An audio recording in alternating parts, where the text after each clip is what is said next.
এরা বুঝে যে তারে বড় জিতেছি গা, এরা জানে, এরা তো সারা দেশ ভাঙিয়ে খায়, এরা জানে কোন জিনিসটা হইতেছে। এই রুমে আমি আরো প্রায় অনেক বছর আগে তারা সোনারঘাট নিয়ে আসলাম। এই সময় আমি তার আইনজীবী ছিলাম, একটা মামলা করছিল।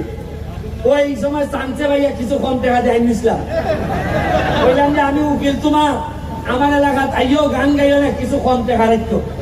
এই সময় মাত্র 25 না 30,000 টাকা দিয়া, এই সময় 1 লাখ টাকা দিয়ে গান করে।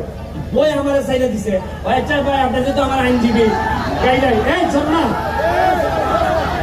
আর আজকে আমি গেছি, আমার ভাইটা আইছে, আজকে আমার একটা বিশ্বাস, এমন ভাবে গান গাইব কলজাটার মধ্যে পানি দিয়ে দিব একবারে।